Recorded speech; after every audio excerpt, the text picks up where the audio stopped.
I remember in high school when I broke up with my girlfriend, I remember one of her friends was telling me about a month after, maybe a couple weeks, that my ex was talking behind my back, both during and after our relationship, telling people how fat I had gotten.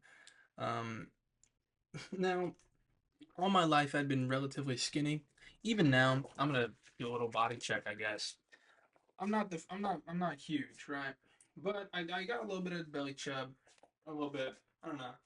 But I was never huge. I was never fat. All I ever had in high school was again that little belly chub. And I remember hearing that news. Not only, I mean, now I think of it just like the fuck, Shotty was tripping. But I remember, I remember the time thinking the the moment in which my body had above 5% body fat, I was deemed, I suppose, unattractive and undesirable.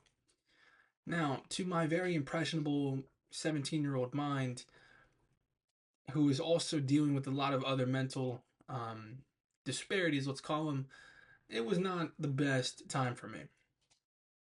Recently, I've been taking the gym a little bit more seriously, just because I got on a little bit. It's not that big, it's not that impressive, but I've put on a little bit of muscle. I like the fact that not only am I tall, I'm like 6'3", 6'4", but I'm well built. I always thought being the tall and lanky dude would have been my like it would have been my identity. Because I grew up, I was getting called Gumby, that little green fucking Play-Doh guy. I got called Slender Man a lot. I was always the tall and scrawny kid. But after putting on a little bit of weight and then being called fat and disgusting, I kind of developed this funny thing in which I couldn't eat correctly for a while. I still can't. I don't feel hunger anymore, which is mainly why I'm trying to stop taking my gummies so I can kind of reset my body into feeling hunger and tiredness, I guess. But my point, I've been going to the gym a lot more. I know I walked after work today. I walked a mile. I did some back exercises, but I've been putting on a little bit of muscle. I've been trying to get rid of my body fat, mainly around my midsection. I don't really have any like fat in my face. I kind of like I look pretty. I look pretty nice. And I guess what I'm trying to talk about today is really putting putting effort into your physical appearance beyond your wardrobe. I've talked before about my wardrobe and my clothes and how I've been putting more and more effort into the way I dress and the way I appear physically, like with hairstyles and whatnot. But working out, it's it's one of those things where you really have to commit to it. Buying clothes you can just do online.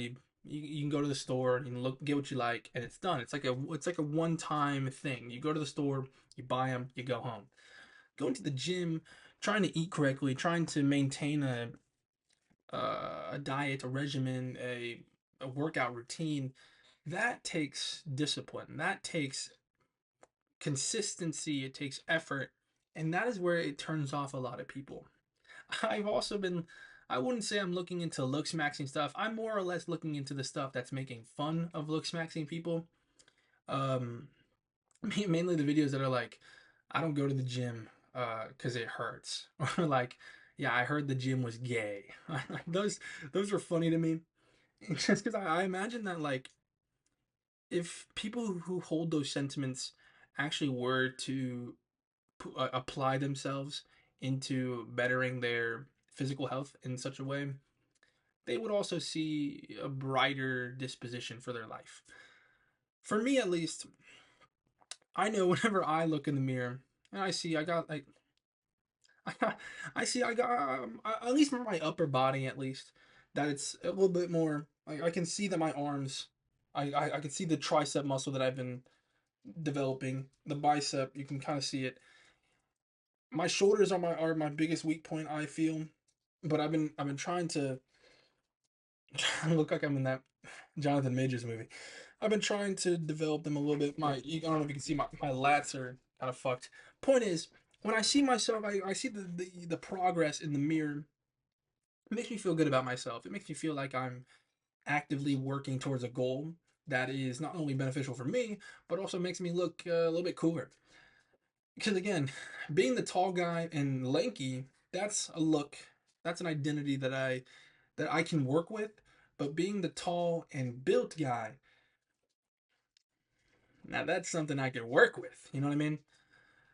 Along with that, I've talked before about trying to quit fast food, but I just straight up today or the other day I deleted all the apps off my phone because it really is so easy to just look in my pantry, see nothing desirable, look in my fridge, nothing desirable, and go, you know what, yeah, fuck it, I'm gonna get a 20-piece McNugget, you know? And along with that, it's very easy to when it's really late at night, let's say like 2 in the morning, and I have the Whataburger app open, I'm like, yeah, it's really easy to just get a double with cheese and barbecue sauce and whatever the fuck. A whole meal, get a shake. It's very easy to do that. And then when I when I do that, it completely fucks up all the progress I'm making just by adding extra calories and whatnot. So I'm taking the gym a little bit more seriously. I'm taking my diet a lot more seriously.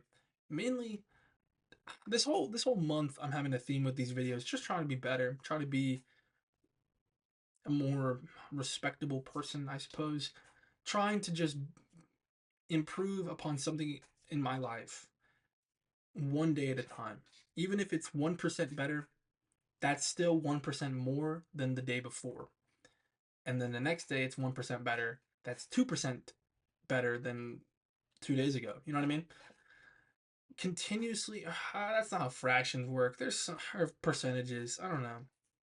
It's like out of 30 days, it's like, there's like 1 point something percentage. I don't know. My point being is that constant improvement, which is very relatable to the gym, because you're always looking for the fractionable improvement in the gym. Looking for just the slightest bit of improvement every single day is how you are going to succeed in life. You know, it's how you're going to not only progress, but progress faster than the people around you. Because if you're even a percentage more dedicated to something than someone else is, over time, that adds up.